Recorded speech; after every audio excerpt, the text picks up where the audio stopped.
రాష్ట్రంలో మెడికల్ కాలేజీలు ప్రైవేట్ పరం చేయడాన్ని నిరసన వ్యక్తం చేస్తూ వైకాపా ఉత్తరాంధ్ర జిల్లాల రీజనల్ కోఆర్డినేటర్ మాజీ మంత్రి కురసాల కన్నబాబు ఆధ్వర్యంలో కోటి సంతకాల సేకరణ పోస్టర్ ఆవిష్కరణ కార్యక్రమాన్ని కాకినాడ రూరల్ వైసీపీ క్యాంపు కార్యాలయంలో నిర్వహించారు.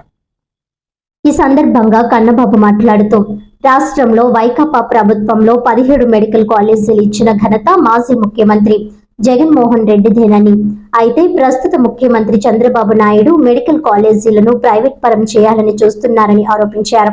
గురువారం నర్సీపట్నంలో మెడికల్ కాలేజీ చూడడానికి వచ్చిన జగన్మోహన్ రెడ్డిని అడుగడుగునా కూటమి ప్రభుత్వం ఇబ్బందులకు గురి చేసిందని, వర్షంలోనూ వేలాదిగా ప్రజలు తరలి వచ్చారని అన్నారు. 15 నెలల కాలంలో ప్రజలు కూటమి ప్రభుత్వం వల్ల ఇబ్బందులు పడుతున్నారని అన్నారు. ఎస్టీ గురుకుల పాఠశాలకు సంబంధించిన 600 మంది పిల్లలకు 200 మంది పిల్లలు పచ్చకామెర్లతో బాధపడుతున్న వారిని కేజీహెచ్ లో పరామర్శించడానికి వెళ్లడం జరిగిందన్నారు. విద్యార్థులకు కనీసం మంచినీరు సదుపాయం కూడా పాఠశాలల్లో అందించలేకపోవడం వల్లే కామెర్లు వచ్చాయని అన్నారు.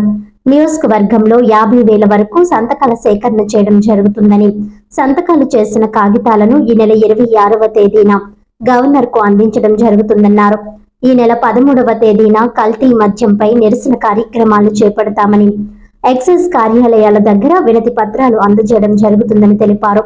రాష్ట్రంలో బలమైన ప్రతిపక్షం వైకాపా అని, సమస్యలు వస్తే పోరాడి పరిష్కరించేందుకు మా వంతు కృషి చేస్తామని తెలిపారు.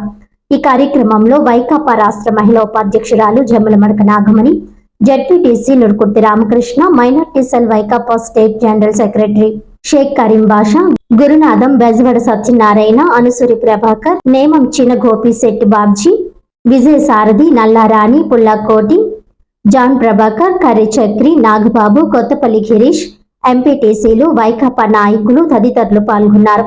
ముందుగా నిన్న మా ప్రీతమ నాయకులు, రాష్ట్ర మాజీ ముఖ్యమంత్రి, వైఎస్ఆర్ పార్టీ అధ్యక్షులు శ్రీ వైఎస్ జగన్మోహన్ రెడ్డి గారు నర్సీపట్నం సమీపంలో మాకవరపాలెంలోని మెడికల్ కళాశాల నిర్మాణాన్ని చూడడానికి వచ్చిన విషయం మీకు తెలుసు. ఆయన ప్రభుత్వ మెడికల్ కాలేజీలని, టీచింగ్ హాస్పిటల్ని ఒక బృహత్తరమైన బాధ్యతగా తరతరాలకు ఉపయోగపడే విధంగా నిర్మాణం చేయాలని సంకల్పించి రాష్ట్రంలో 17 కాలేజీల నిర్మాణాన్ని ప్రారంభిస్తే, ఇవాళ చంద్రబాబు నాయుడు గారి ప్రభుత్వం వచ్చాక వాటన్నిటినీ కూడా ప్రైవేటుకి అప్పగించాలనే ఒక దుర్మార్గమైన నిర్ణయం తీసుకుంది. అసలే వైద్యం, విద్య పేదలకి అందుబాటులో లేదు అనే ఒక పెద్ద చర్చ నడుస్తున్న తరుణంలో, విద్యా వైద్యం వల్ల కుటుంబాలే కొనారిల్లిపోతున్నాయనే బాధలో ఉన్నప్పుడు చరిత్రలో ఎప్పుడూ లేని విధంగా పెద్ద ఎత్తున ఆయన కాలేజీల నిర్మాణం చేపట్టారు. స్వాతంత్రం వచ్చినప్పటి నుంచి ఇప్పటికీ 12 కాలేజీలు ఉంటాయి.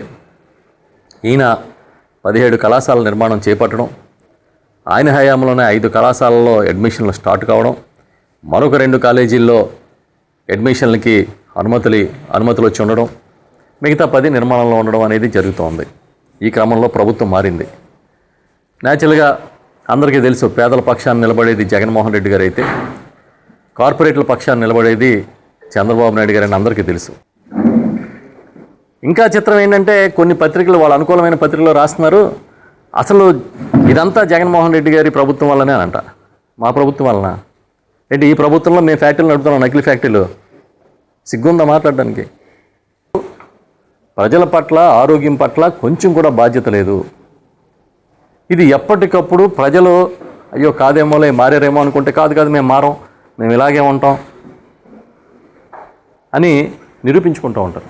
మనస్తాపం చెందకుండా ఉండాలని చెప్తున్నాను ఈ మాటలు. ఆయన వస్తే ఒక పార్టీ అధ్యక్షుడిగా, ప్రతిపక్ష నాయకుడిగా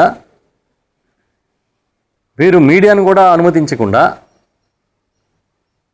ఆపగలిగారా? పోనీ ఉన్నా ఆ కవరేజీని ఆపగలిగారా? నిరసన కార్యక్రమాలు చేయాలని మా పార్టీ నిర్ణయం తీసుకుంది. ఇతర సమయాల్లో కానీ ఈ రాష్ట్రంలో ఇంకా వైద్య అవసరాలు పెరగాలని జగన్మోహన్ రెడ్డి గారు నిర్ణయించుకుని ఎన్ని రకాలుగా కార్యక్రమాలు చేశారో మీకు తెలుసా? ఏంటి ఫెయిల్ అయిపోవడం ఏంటి, సక్సెస్ అవ్వడం ఏంటి? ఇన్ని వేల మంది రోడ్ల మీదకి వచ్చి హోరున వర్షంలో తడిసి ముద్దై జగన్మోహన్ రెడ్డి గారి మద్దతుగా రోడ్డు మీదకి వస్తే ఇప్పటికైనా మీరు దాన్ని వెనక్కి తీసుకుందాం నిర్ణయం అనే ఆలోచన లేదు మీకు? నేను ఉత్తరాంధ్ర ఇన్ఛార్జిగా ఉన్నాను కాబట్టి రీజనల్కి మేము చూసాం అసలు ఎన్ని ఆంక్షలు అంటే ఆటో సోదరులను బెదిరించడం, ఇవన్నీ కాకుండా ఒక ఫ్లెక్స్ కడితే ఇప్పేయడం, భయభ్రాంతులు చేయడం, మేము అనుమతులు ఇవ్వడం లేదని చెప్పడం, రూట్ మార్చేయడం. స్టీల్ ప్లాంట్ మీదుగా రూట్ ఉంటే స్టీల్ ప్లాంట్కి వెళితే ఆ సమస్య ఫోకస్ అవుతుంది కాబట్టి ఆ రూట్ ఇవ్వనని చెప్తే వేరే రూట్ కూడా అంగీకరించాం. అంటే ఎన్ని రకాలుగా దీన్ని ఫెయిల్ చేయాలని ప్రయత్నం చేశారంటే మాటల్లో చెప్పలేం. అయితే మలమూత్రాలు కలిసిన నీళ్లు తాగాల్సిన పరిస్థితుల్లో హాస్టల్స్ ఉన్నాయనే విషయం బయటపడితే ఎవరు సిగ్గుతో తలదించుకోవాలి చంద్రబాబు నాయుడు గారు అని నేను అడుగుతున్నాను. గిరిజన బాలికలు ఎక్కడో మారుమూల గ్రామాల నుంచి వచ్చి చదువుకోవడమే కష్టం. అలాంటిది వాళ్ళు వచ్చి గురుకులాల్లో చదువుతుంటే చిన్న పిల్లలు 3వ తరగతి 4వ తరగతి 6వ తరగతి వాళ్ళకి కనీసం తాగునీరు ఇవ్వలేకపోతున్నామంటే విజన్ అని వంకాయని మాట్లాడితే ఏమైనా ఉపయోగం ఉందా? ప్రభుత్వ వైద్యం ఎలా ఉంది? ఏ విధంగా జగన్మోహన్ రెడ్డి గారు తీసుకొచ్చిన ప్రభుత్వ వైద్యశాలల్ని ప్రైవేట్కి దారాదత్తం చేస్తూ ఉన్నారు? ఏ విధంగా ఆరోగ్యశ్రీని నిర్వీర్యం చేశారు? ఏ విధంగా ప్రజారోగ్యం అనేది లేకుండా పోయిందనేది మేమందరం కూడా వివరించి ఈ ప్రభుత్వ మెడికల్ కాలేజీని ప్రైవేటీకరణ చేసే విషయానికి వ్యతిరేకంగా సంతకాలు సేకరించబోతున్నాం. మేమందరం కూడా మేధావుల దగ్గరికి న్యూట్రల్గా ఉన్న తటస్థులుగా ఉండి పరిశీలకులుగా సమాజం పట్ల ప్రేమ ఉన్న వాళ్ళ దగ్గరికి మేమందరం వెళ్తాం. వెళ్ళి వివరిస్తాం ఈ మెడికల్ కాలేజీలని అమ్మేయడం ఎంత దుర్మార్గం. అమ్మడం అంటే కూడా కాదు, తెగ నమ్మడం. ఏదో పాత సామెత గుర్తొస్తుంది, అత్తగారి సొమ్ము అల్లుడు దానం చేశాడని. మీకు నర్సీపట్నంలో